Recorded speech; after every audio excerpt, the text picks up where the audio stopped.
3 mois, c'est le temps qu'il nous a fallu pour dépasser les 200 000 $ de flux, soit plus de 100 millions de francs CFA et plus de 10 000 transactions pour le compte de nos clients. Avec la première boîte que j'ai cofondée à 17 ans. Moi, c'est Raphaël Boutoyer et au cours de ces 3 derniers mois, j'ai eu à lancer avec mon associé Cardis, qui est une solution fintech qui permet d'obtenir des cartes bancaires virtuelles. Et aujourd'hui, je vais revenir sur tout le parcours, l'idée, comment on a construit la solution, les erreurs, les périodes de crise, mais aussi les vrais défis. Parce que lancer une solution dans le secteur financier, ça implique bien plus que développer une plateforme. Il a fallu se structurer juridiquement, échanger avec des banques, négocier avec des agrégateurs et obtenir les autorisations nécessaires. Tout ça à 17 ans. Pour ceux qui découvrent cette chaîne aujourd'hui, je vous invite à vous abonner et lâcher un like. Ça fait un peu plus de 2 ans que j'entreprends en ligne. J'ai commencé par l'e-commerce de produits digitaux, dans laquelle j'ai eu à générer plusieurs millions. Et aujourd'hui, je suis cofondateur de Cardis. C'est une solution qui permet aux particuliers en B2C d'obtenir des cartes bancaires virtuelles rechargeables par Mobile Money depuis son téléphone pour effectuer des opérations en ligne. Que ce soit pour faire des achats en ligne, payer de la publicité sur Facebook, commander sur Alibaba ou encore lancer des campagnes sur TikTok. Il y a aussi une version business pensée pour les entreprises en B2B, une version qui propose des API pour permettre à d'autres structures d'intégrer ce type de système dans leur propre solution, c'est-à-dire ils pourront eux-mêmes émettre des cartes virtuelles pour le compte de leurs clients. Dans cette vidéo, je vais revenir sur tout le parcours en 4 phases. La phase d'idéation et de construction, la phase de lancement, la phase de crise et la phase de stabilisation. Là où on en est aujourd'hui. On n'est pas encore en phase de croissance, donc ça serait peut-être pour une prochaine vidéo si tout va bien. Au départ, on était avant tout e-commerçant. Et comme tout entrepreneur qui vend en ligne, on avait besoin d'une carte bancaire, surtout pour payer de la publicité. Des solutions existaient déjà, mais on avait 2 frustrations majeures avec elles. La première frustration, tu ne pouvais pas laisser de l'argent dormir sur ta carte. Pourquoi? Parce que ces plateformes appliquaient des frais de rejet. Pour être concret, tu prends un abonnement à un logiciel, tu oublies de le suspendre et si tu n'as pas assez de fonds sur ta carte, la plateforme te prélève 0,5 $ à chaque transaction échouée. Tu te réveilles un matin et ton argent a disparu, petit à petit, sans que tu t'en rends compte. La deuxième frustration, le taux du dollar. Normalement, le dollar varie entre 550 et 600 normalement. Mais sur certaines solutions, on le voyait affiché à 630, 700 francs, parfois plus. Et ça, c'était juste élevé. Donc, on s'est dit une chose simple. On génère déjà des revenus avec l'e-commerce. Pourquoi ne pas financer nous-mêmes la construction d'une solution qui résout exactement ces 2 problèmes? Et pour ne pas se mentir, on cherchait déjà auparavant un business dans lequel mettre notre argent sur la manière dont on le gérait. C'est comme ça que Cardis est né. Bootstrapé, sans investisseurs, sans lever de fonds, financé uniquement parce qu'on avait construit avant. On a rassemblé une petite équipe pour démarrer. Un développeur qui gérait à la fois la partie web et la partie mobile, un designer pour les interfaces et un fiscaliste qui était à la fois le comptable. Et ce qui était assez fou dans cette phase, c'est qu'on n'avait pas encore trouvé le système qui allait nous permettre d'émettre les cartes. Mais les interfaces se créaient déjà. Ce qui nous a beaucoup aidé, c'est qu'on avait une société aux États-Unis. De base, on l'avait créé pour notre business d'e-commerce dans l'optique d'avoir un compte Stripe. Mais après, elle nous a été très précieux pour notre onboarding auprès de notre partenaire bancaire vu qu'ils sont basés aux States. À partir de là, j'ai commencé les recherches sur Google des prestataires disponibles pour nous fournir leurs API et je m'inscrivais sur tous les sites que je trouvais. Le problème, c'est que la majorité de ces plateformes exigeaient des calls avant même de t'inscrire. Des jours venaient où je me tapais 5 calls dans la journée et tout ça en anglais parce que ces plateformes sont quasi anglophones. Heureusement qu'on avait dans l'équipe un fiscaliste bilingue et franchement sans lui, on n'aurait pas avancé aussi vite. Ça a duré environ 2 mois jusqu'au jour où une plateforme nous a permis de soumettre une première vérification directement en ligne. 2 semaines après la soumission, elle a été validée et je trouvais ça déjà trop facile et j'avais pas tort. C'est au moment de désactiver le mode Sandbox pour passer en production que c'était impossible. On envoie un mail pour signaler le problème. C'est à ce moment-là qu'il nous annonce que le compte n'a pas encore été activé. Et c'est parti pour une procédure qui a duré 1 mois entier.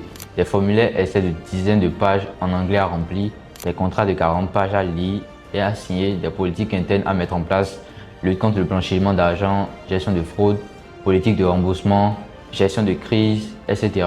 Et pendant ce temps, notre plateforme était déjà prête techniquement. Il manquait juste le back-end à finaliser. On enchaînait les appels avec presque tous les membres de leur équipe, le directeur à qui on devrait expliquer notre activité et les pays dans lesquels on voulait opérer. Le pôle conformité qui est géré par une dame qui pouvait t'envoyer un mail à n'importe quelle heure de la journée et demander un appel pour des informations sur notre dossier. Mais au bout de tous ces efforts, ils nous ont finalement donné accès à leur API. Et honnêtement, pendant cette période, on avait juste envie d'abandonner. Tellement c'était frustrant, mais on a tenu. Après intégration de leurs API, on a passé encore 2 semaines de tests pour s'assurer que tout était stable et opérationnel. Le lancement était la version web uniquement, pas d'application mobile encore. Et pour le marketing, juste du bouche à oreille. Comme je m'entourais principalement d'e-commerçants, je leur recommandais juste la solution, les états, les avantages et direct, ils sont surpris et ont envie de tester. Mais une nouvelle frustration est arrivée rapidement. On n'avait pas de cash flow pour alimenter les cartes des utilisateurs. Il fallait maintenir un solde disponible auprès de notre banque partenaire. Et au début, ce solde était insuffisant. Voilà ce qu'on faisait concrètement. Je connaissais personnellement la majorité des premiers utilisateurs. Quand quelqu'un voulait recharger sa carte, il m'envoyait les sous directement sur mon numéro. Et moi, je prenais cet argent et je le déposais à la banque. C'était manuel, c'était pas professionnel, mais c'était rapide. Et ça fonctionnait. Pour ceux qu'on ne connaissait pas directement, les fonds passaient par l'agrégateur et on pouvait les retirer manuellement pour les verser à la banque en dollars. Ça a fonctionné comme ça pendant environ 2 semaines, jusqu'au moment où mon associé et moi, on a pu rassembler 1000 dollars à déposer en fonds permanents auprès de la banque. Ce dépôt a changé beaucoup de choses opérationnellement. Les problèmes qui reviennent le plus souvent sont généralement des recharges qui tardent à être crédités ou une carte achetée qui n'a pas été reçue immédiatement. Ces incidents sont généralement liés au webbook, des notifications automatiques en système qui ne fonctionnent pas toujours comme prévu. Ce ne sont pas forcément des erreurs de notre côté, mais on essaie de s'adapter. Et pour la phase de crise la plus récente, il y a eu à peine 2 mois, au début du mois de janvier, on a vécu la situation la plus tendue depuis le lancement de Cardis. Voilà ce qui s'est passé. Les cartes ont des frais de maintenance mensuels d'$1 que les clients doivent payer. Depuis 2 mois, ces frais n'ont pas été prélevés par la banque parce qu'il y avait un souci dans le système et ça s'accumulait juste. Et le jour où la banque a décidé de récupérer ses frais de retard, on n'avait pas été vraiment averti. Dans leurs opérations, toutes les cartes qui n'avaient pas assez de fonds disponibles ont été simplement supprimées. Et là, on parlait d'une centaine de cartes qui avaient été actives, même utilisées il y a quelques heures avant la suppression. Vu que nous, on n'avait pas été prévenus, on avait contacté la banque rapidement pour demander une explication de ce qui s'est passé et c'est là ils expliquent ce qu'ils ont fait. Et ce n'est pas tout. Quand une carte est supprimée par la banque, il avait des frais juste pour la suppression qui nous prenaient. Ce jour-là, on avait perdu une somme significative. On a commencé à identifier les utilisateurs concernés pour les envoyer un mail et c'est là qu'on a commis encore une erreur supplémentaire. En voulant régler la situation, on a laissé actif un cron job. C'est une tâche automatique qui s'exécute toutes les minutes qui a créé des cartes en double pour certains clients faisant croire qu'ils avaient payé. C'était la merde pour le dire clairement. On a dû tout désactiver en urgence, nettoyer le système et configurer les paramètres. Ce genre de situation, tu ne peux pas vraiment t'y préparer en avance, mais tu peux choisir comment y répondre. Une chose importante à partager, beaucoup vont se demander qui détient les fonds de nos clients. Ce n'est pas nous en tant que tel. Quand les fonds sont déposés à la banque, elle ne peut pas être retirée directement. Elle ne peut que servir à alimenter les cartes, donc il n'y a pas à s'inquiéter. Mais quand même, pour vous rassurer encore, on a pu gérer plus de 100 millions de francs CFA en si peu de temps et jamais on n'a eu de problème. Aujourd'hui, on est en phase de stabilisation, ce qui veut dire concrètement, on essaie de corriger, d'améliorer notre système pour avoir une base solide. Une chose importante à comprendre, sur notre modèle économique, on ne touche que des commissions. Sur les transactions, à peine 1% par opération. Cela dépend encore du pays de provenance des fonds. Par exemple, les frais des pays de l'Afrique centrale sont un peu plus élevés, ce qui réduit ce que nous touchons. Sans oublier que Cardis est disponible dans plus de 10 pays. Donc pour que ce modèle soit rentable, il faut du volume, beaucoup de volume.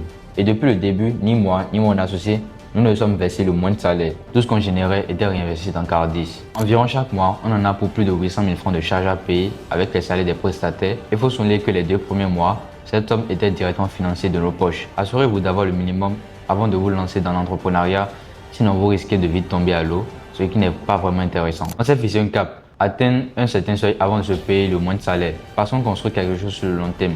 Et les fondations, ça ne se prête pas. Je veux prendre un moment pour remercier Amen Fadonungbo, Samuel Adjavon, Saturin et Innocent Natabou, quelques-uns des premiers utilisateurs de Cardis depuis le début, présents même dans les moments où la plateforme ne fonctionnait pas correctement. Ce que je veux aussi dire ici, et je ne me plains pas, je constate que le soutien entre entrepreneurs du même réseau n'est toujours pas évident. Il y avait pas mal de gens à qui j'avais proposé la solution et ils étaient quand même dans le besoin, mais ont trouvé des raisons de ne pas l'utiliser.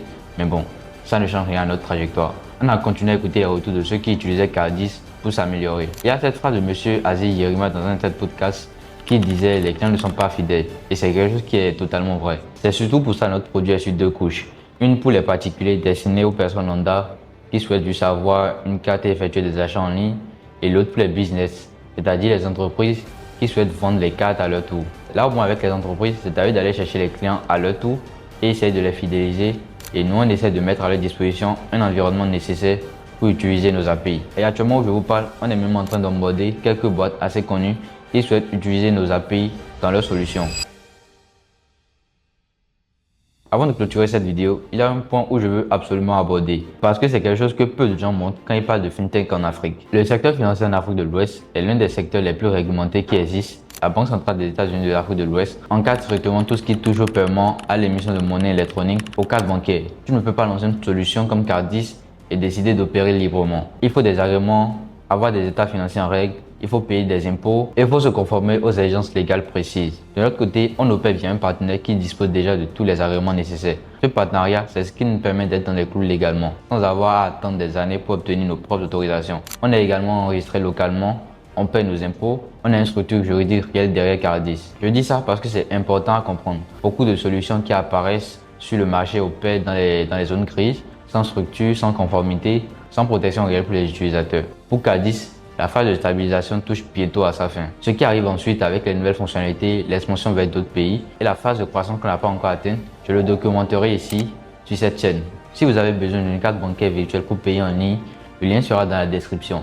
Vous pouvez aussi télécharger l'application directement sur Play Store. Et pour ceux qui souhaitent échanger avec moi et suivre l'aventure de plus près, je vous invite également à me suivre sur Instagram. Le lien sera dans la description. À très vite.